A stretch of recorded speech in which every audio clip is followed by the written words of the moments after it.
Halo, Assalamualaikum warahmatullahi wabarakatuh. Bertemu lagi bersama saya, Fadli Sukowiryanto, dalam mata kuliah Isu Kontemporer Ekonomi Syariah. Alhamdulillah, Rabbil Alamin, wa bihi nasta'in ala umuri dunia wa din. Allahumma salli ala Sayyidina Muhammad wa ala ali Sayyidina Muhammad. Baik, para mahasiswaku sekalian, bertemu lagi bersama saya, Fadli Sukowiryanto, dosen program studi ekonomi syariah, Fakultas Ekonomi dan Bisnis, Universitas Pembangunan Veteran Jakarta. Hari ini kita sudah sampai di pertemuan ke-15 ya, terkait isu kontemporer ekonomi syariah. Hari ini kita akan membahas ya di pertemuan ke-15 ini bagaimana isu atau tinjauan fikih terhadap model transaksi keuangan kontemporer gitu ya. Kita di ekonomi syariah pasti kita melihat nanti di perekonomian ini, di keuangan ini ya, baik di perekonomian ataupun keuangan, ada apa aja sih? Apakah ada transaksi-transaksi keuangan gitu ya? Ini yang mungkin bertentangan ataupun ada nggak sih fatwanya di dalam ekonomi syariah. Nah, ini bisa jadi pemantik isu, itu isu terkait dengan ekonomi syariah. Oke, ini profil seperti biasa dan ini referensi ya yang bisa kita ambil ya di pertemuan ke-15 ini ya. Di pertemuan ke-15 kita bisa melihat terkait nanti kita lebih banyak berbicara tentang e-commerce dan sebagainya ya. Ini mungkin ada beberapa buku dari Ibu Muriati Muklisin, Fintech Syariah dan Keuangan Keluarga Kita. Kemudian ada kita juga Afif Muammar nih jurnalnya ya, dan Ari Salman Al Farisi, Islamic and Electronic Money in Maqasid Syariah. Kemudian ada juga di master plan, pasti kita harus melihat master plan ya, bagaimana keuangan, transaksi keuangan, perekonomian itu kita bisa melihat. Dan juga ada jurnal saya ya, jurnal saya terkait dengan kartu kredit syariah gitu ya. Ini bisa jadi rujukan kalian gitu ya. Jadi itu di apa namanya di ekonomi syariah gitu ya. Dalam akad-akad transaksi itu ternyata boleh ya ada kartu kredit syariah ya. Sama aja kali itu Pak, cuma disyariahkan saja, cuma namanya doang beda gitu kan. Kita lihat nanti bagaimana akadnya. Oke. Ini nah tujuan pertemuan kita di pertemuan ke-15 di mata kuliah isu kontemporer ekonomi syariah ini nanti kalian bisa menganalisa ya. Bahkan bukan cuma menganalisa saja kan bisa tahu isu-isu terkini ya. Beberapa transaksi keuangan atau perekonomian ini terkait dengan fintech, finansial teknologi, kemudian e-commerce dan juga lembaga keuangan sosial syariah.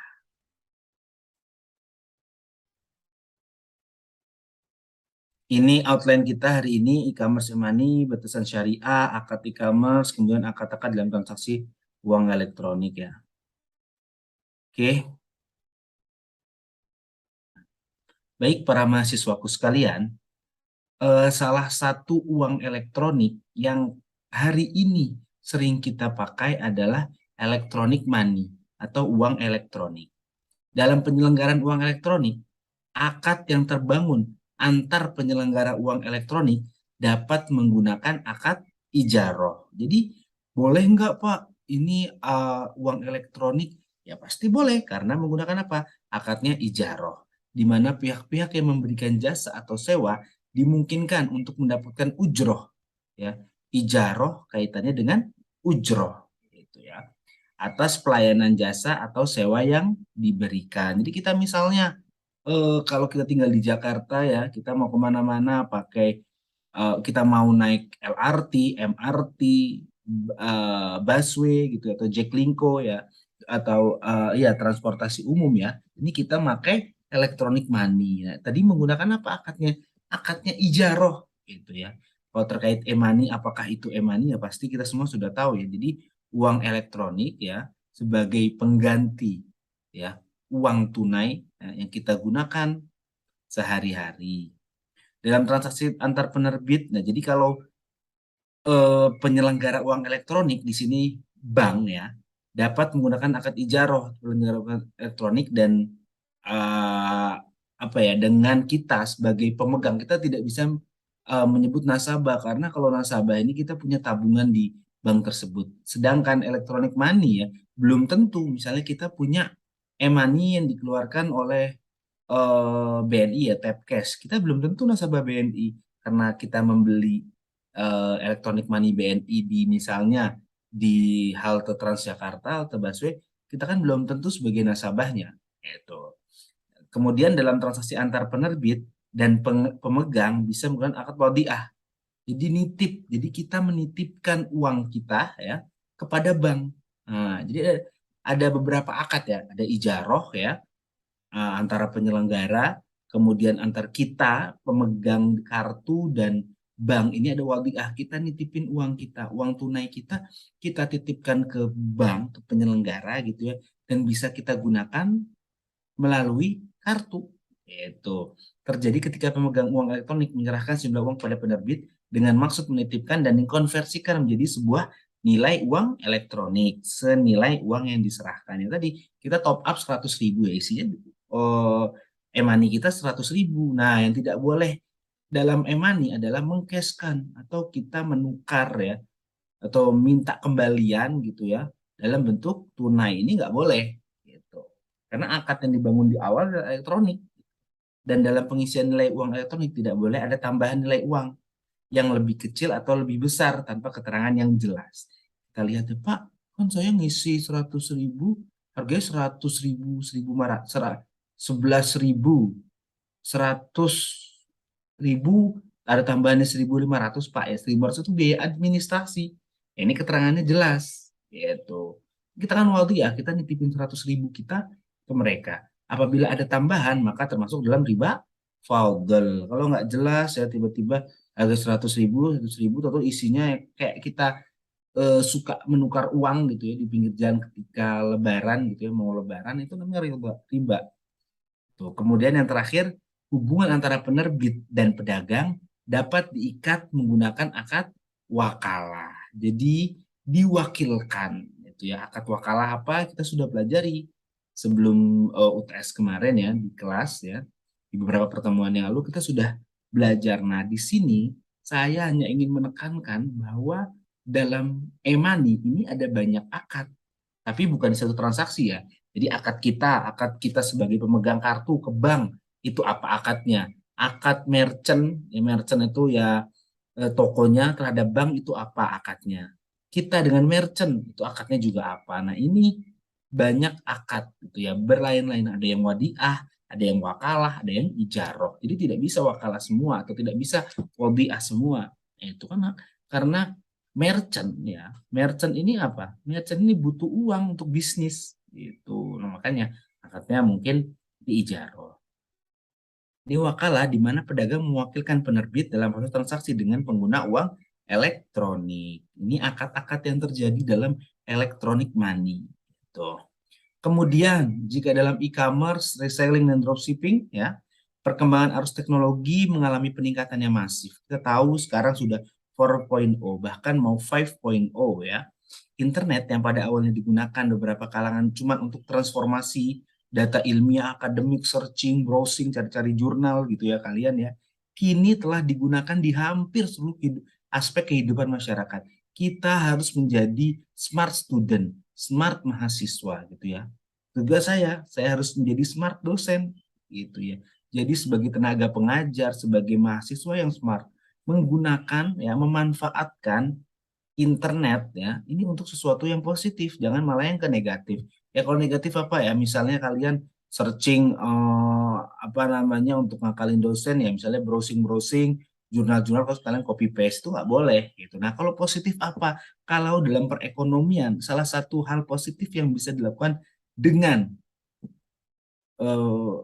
eh, dengan internet ya, ini adalah transaksi keuangan ya. Ini salah satunya transaksi jual beli atau e-commerce ya. Transaksi e-commerce ini banyak kemudahan yang diperoleh kalau kita belanja e-commerce yang besar lah. Misalnya kalian tahu salah satu e-commerce yang berwarna oranye ini kan ya. Ini kita mudah di sana gitu ya.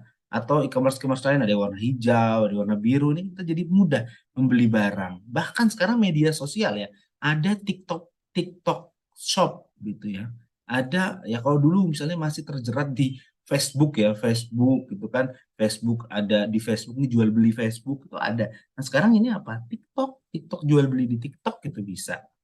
Dengan menggunakan e-commerce banyak kemudian diperoleh ya tadi ya, baik penjual maupun pembeli. Jadi nggak perlu sekarang ini ya kita live TikTok aja jualan gitu ya dalam rumah gitu ya, tanpa kalian nyewa nyewa apa namanya, nyewa tempat, nyewa tenan di pusat perbelanjaan gitu ya, di pasar gitu kan bisa jualan di sosial media saja.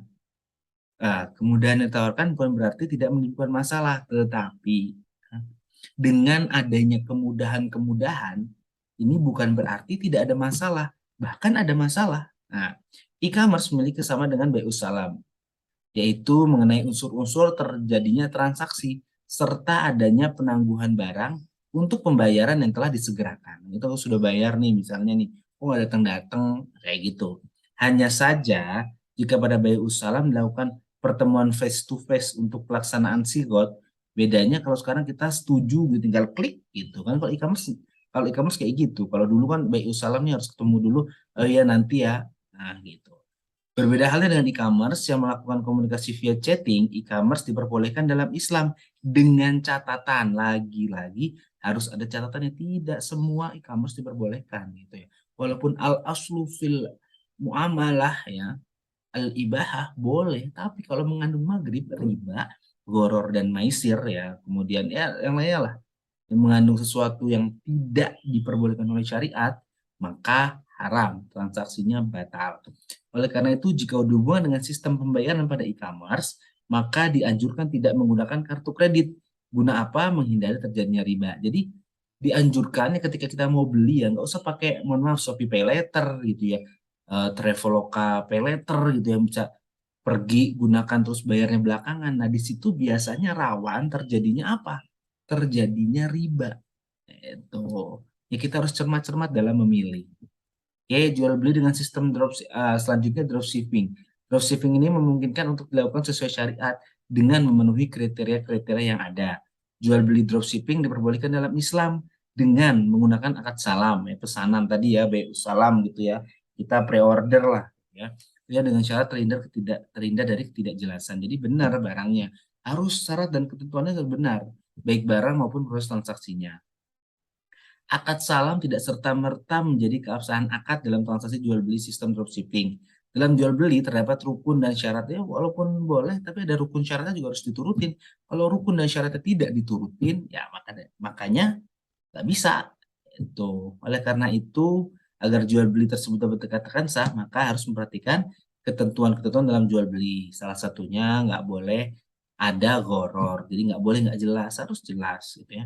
Fatwa DSN MUI menetapkan aturan tentang jual beli salam, tentang ketentuan pembayaran, ketentuan barang, ketentuan tentang salam paralel, tentang penyerahan barang, ini semua sudah diatur ya dalam DSN MUI dalam fatwanya, dan ketentuan tentang pembatalan kontrak. Jadi bisa ketika kita pre-order gitu ya, misalnya habis itu belum kita ingin batalkan kontraknya, bisa, tapi kan ketentuannya harus diikuti. Bagi pelaku usaha dengan sistem dropshipping, agar memperhatikan setiap ketentuan syarat dan rukun dalam akad jual beli yang dipakai agar transaksi dilakukan sah secara syariat dan hukum. Nah, kita coba sedikit bedah ya terkait dropship ya. Dropship ini adalah suatu metode dalam dunia bisnis online. Oke, online dropshipper menawarkan barang dengan gambar. Kita kasih nih misalnya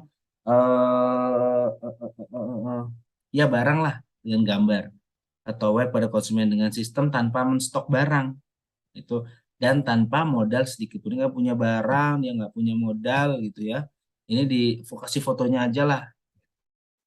Nah, ya ini dalam dropshipping nih ada beberapa istilah-istilah yang kalian harus tahu ya. Mungkin di sini beberapa teman-teman belum tahu sih apa itu dropship.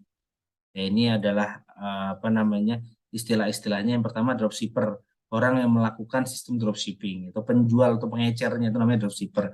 Dan buyer pembelinya, konsumen yang beli barang. Kemudian supplier tuh utama gitu ya, grosir atau kontributor memiliki barang, yang punya barang itu namanya supplier. Beda dengan pre-order ya. Itu kalau pre-order emang barang dia yang bikin gitu ya. Kalau ini enggak, itu biasanya emang dia cuma naruh jadi orang ketiga lah gitu. Kemudian samsaroh. Nah, ini akad-akadnya ada samsaroh. Samsaroh ini perantara perdagangan orang yang menjualkan barang atau orang yang mencari pembeli.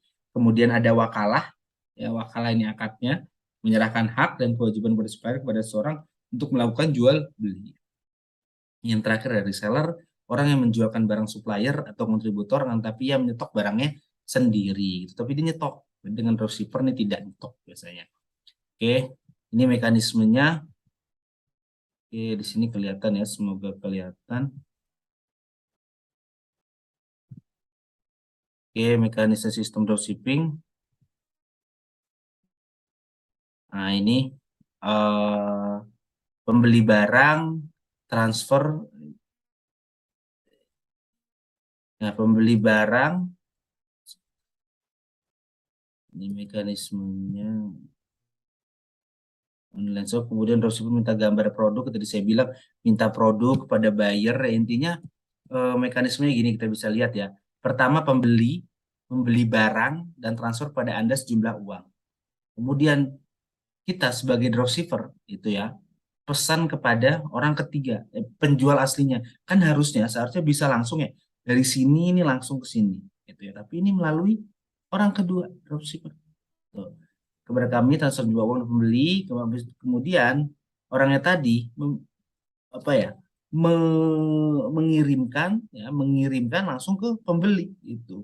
Nah, jasa di sini ini bisa ya ada, tapi ada beberapa orang yang berbicara dropshipper ini nggak ngapa-ngapain. Nah, dia kan sudah berusaha. Itu boleh nggak? Ya, kita lihat nanti hukumnya bagaimana. Gitu ya. Oke. Sebagaimana jual beli, rukun dropship, ini rukun-rukun dropship ya. Yang pertama ada ijab kabul. Oke. Kemudian ada orang yang berakad, ya, akidah ini orang-orang yang berakad ya. Sorry. Kemudian ada tempat ijab kabul. Itu ada tempatnya, ada barang yang diakadkan. Nah, kelebihan dropshipper ini nggak perlu modal yang banyak. Nah, dia cuma menghubungkan pembeli ya, dan juga ya, orang yang mau beli itu ya, pembeli dan penjual itu tidak perlu bingung melakukan simpan stok, packing dan kirim barang. Jadi dari orang lain gitu ya. Bisa dengan sistem dropship dapat dilakukan di mana saja, yang penting ada koneksi internet. Jadi bisa di mana saja, kan di rumah sambil tiduran rebahan gitu ya, ini bisa. Asal ada koneksi internet. Tidak memakan banyak biaya untuk menyewa tempat jualan. Ya tadi saya bilang, jadi nggak perlu tempat repot gitu ya untuk menyewa tempat jualan. Nah, dia ada. Gitu. Nah, tapi ada kekurangan di sistem dropshipping ini. Seseorang dropshipper tidak mengetahui persediaan barang yang ada. Nah, di sini kadang-kadang terjadi goror, gitu ya. Gorornya apa? Ya dia nggak tahu persediaan barang ada atau nggak ada. Saya mesen nih, saya mau beli mesen gitu kan. Nah, tapi dia nggak tahu nih ada atau enggak. Kemudian tidak punya kendali penuh. Ya dia karena bukan dia yang membuat, itu ya, dia nggak punya kendali penuh terhadap stok barang. Karena seorang buyer tidak mengetahui produk dan kondisi sebenarnya. Yang ketiga, diskon akan didapat lebih sedikit daripada reseller yang menyetok. Gitu ya. Resiko komplain yang terakhir meningkat dari apa? Dari konsumen. Jadi resikonya ya bisa karena bukan dia sendiri yang membuat. Itu adalah kekurangan dari drop shipper, gitu ya. Oke, baik para mahasiswaku sekalian, setelah tadi kita membahas terkait dropshipper ya, dropshipping gitu ya. Jadi intinya dropshipping itu ya punya kelebihan dan kekurangan. Nggak boleh kalau goror gitu ya. Kalau goror, kalau maisir nggak boleh. Tapi kalau sudah syarat penentuannya benar gitu ya, apa yang dia beli ya, walaupun bukan dia yang menjual, bukan dia yang memproduksi gitu ya, itu tetap boleh. Karena apa? Ada wakalah di sana, tadi ada akadnya apa? Akadnya wakalah, diwakilkan oleh si dropship. Oke, selanjutnya kita akan membahas terkait dengan e-commerce. Ya, tadi sudah sedikit saya bahas di awal terkait e-commerce. Ya, e-commerce secara umum dapat diartikan sebagai proses transaksi jual beli secara elektronik melalui media internet. Menurut Mariza Arifina dan Robert Marpaung, e-commerce atau yang diberikan e-com yang diartikan sebagai suatu cara belanja, ya, cara belanja atau berdagang secara online atau direct selling yang memanfaatkan fasilitas internet di mana terdapat website dan dapat menjadikan layanan get and deliver. Ini website banyak ya. Dan David Boom, e-commerce adalah is a dynamic set of technologies, applications, and business process that link enterprise, consumers, and community. through electronic transaction and electronic exchange of goods, service, and information. Dalam bahasa Indonesianya, e-commerce merupakan satu set, ya, satu kesatuan tentang dinamisnya teknologi, aplikasi, dan sebuah proses bisnis yang menghubungkan perusahaan, ya, sebagai yang menjual gitu ya, perusahaan, kemudian konsumen yang membeli dan komunitas tertentu. Jadi bisa ke komunitas-komunitas melalui transaksi elektronik dan perdagangan barang, pelayanan. Bukan cuma barang saja, pelayanan misalnya kita sudah tahu, misal kayak ruang guru gitu ya. Ruang guru ini juga termasuk e-commerce gitu ya, menjual jasa dan informasi yang dilakukan secara elektronik gitu. Oke. Nah, intinya saya di sini beberapa ya, Robert Kirk, Ben Garner juga hampir sama ya. Intinya e-commerce itu bisa diartikan, saya mengambil dari Munir Fuadi, dapat diartikan sebagai suatu proses berbisnis dengan memakai teknologi elektronik yang menghubungkan antara perusahaan, konsumen, dan masyarakat dalam bentuk transaksi elektronik dan pertukaran atau penjualan barang, servis, dan informasi secara elektronik. Ini intinya dari e-commerce itu ya. Jadi apa sih bisa dijual itu melalui media? Tuh. Jadi ada beberapa faktor-faktor ya yang mendukung e-commerce itu dapat berjalan.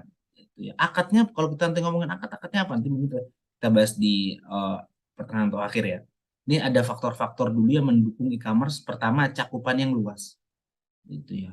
Jadi enak kalau kita berbelanja gitu ya di e-commerce, ya luas kan, mau nyari apa aja tinggal klik, tinggal cari gitu. Yang penting internetnya ada.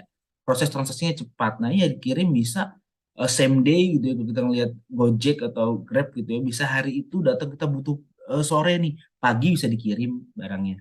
Kemudian e-commerce dapat mendorong kreativitas dari pihak penjual secara cepat dan tepat, dan pendistribusian informasi yang sampai yang berlangsung secara periodik. Ya, jadi ini bisa memancing juga ya kreativitas dari penjualnya. Jadi kita UMKM-nya tadi atau perusahaannya tadi bisa ekonominya kreatif gitu ya. Dan e-commerce dapat menciptakan efisiensi yang tinggi, murah, serta yang efektif. Ya pasti sangat efisien karena tidak perlu tadi saya menyewa ruangan atau menyewa pasar gitu ya. Apa namanya, sewa toko offline itu nggak perlu gitu. E-commerce dapat meningkatkan kepuasan pelanggan. Pasti bisa meningkatkan kepuasan dari pelanggan dengan pelayanan yang cepat, mudah, aman, dan juga akurat. Ini karakteristik ciri-ciri dari e-commerce. Yang pertama, terjadi transaksi dari dua belah pihak. Pasti namanya jual beli, ya, baik elektronik ataupun konvensional lah kita ngomongnya ya. Ini pasti ada transaksi antara dua belah pihak. Kemudian adanya pertukaran barang, jasa, dan informasi. Dan juga yang paling utama dalam e-commerce adalah internet.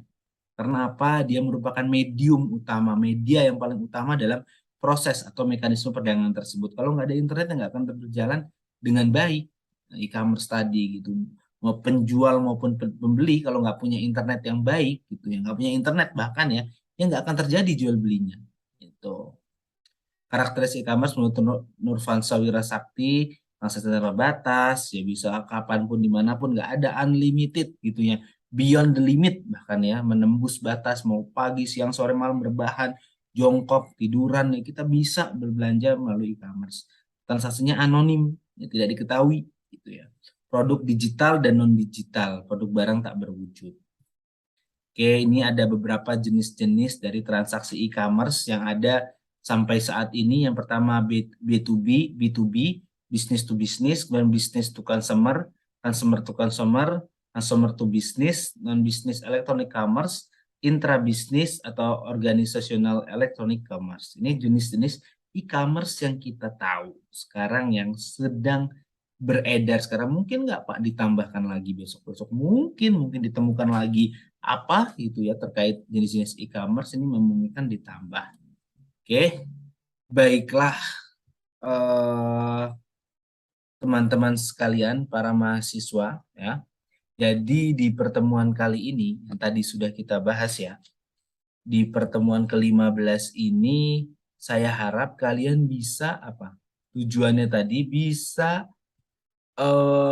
menganalisa ya, nih ya, menganalisa model transaksi keuangan terkait finansial teknologi, e-commerce, dan e-money. Ini gimana sih hukumnya? Ya, apa saja sih yang dipakai? akad-akadnya. Nah, dari sini tadi kita sudah bisa melihat ya, fintech ada beberapa yang ijaroh, wakalah, wadiah, dan imani juga wadiah, ada beberapa e-commerce tadi juga wakalah dipakai. Jadi apa? Terkait hal-hal transaksi keuangan kontemporer, ini banyak yang sudah diperbolehkan, tapi ada beberapa juga yang tidak diperbolehkan. Kenapa? Karena mengandung maghrib, maisir, goror, dan riba. Intinya itu, kalau muamalah, dalam bermuamalah ya, karena mata kuliah kita satu semester ini fikih muamalah, karena kalau dalam bermuamalah, dalam berhubungan, bertransaksi ekonomi, jika belum ada dalilnya, ya, ini beda ya dengan ibadah. Kalau bermuamalah, kalau belum ada dalilnya, dilakukan saja. Sampai ada dalil yang mengharamkannya, baru di stop. Tapi kalau ibadah, kalau nggak ada dalil yang, kalau ibadah, kalau belum ada dalil yang ada nggak boleh dilakuin gitu, karena ibadah dengan muamalah ini beda gitu.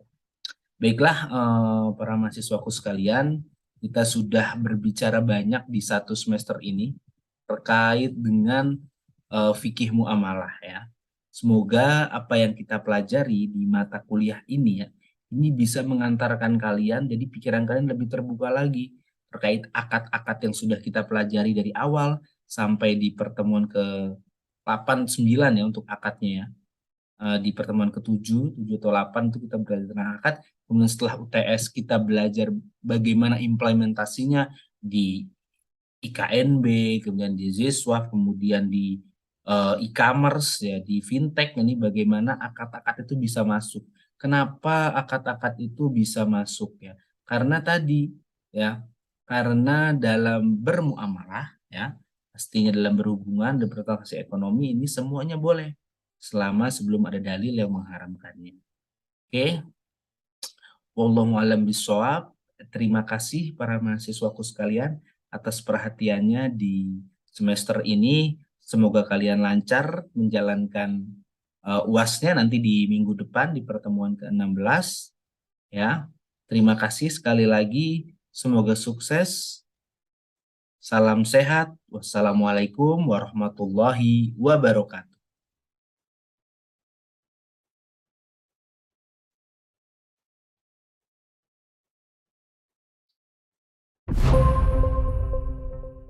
Baik, para mahasiswaku sekalian, mungkin itu saja pertemuan kita di tatap muka ke-15 ini di mata kuliah Isu Kontemporer Ekonomi Syariah.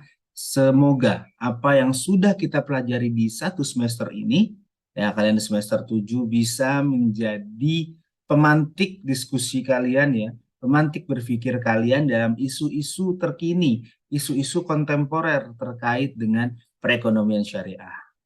Oke, tetap jaga kesehatan, salam sehat selalu. Assalamualaikum warahmatullahi wabarakatuh.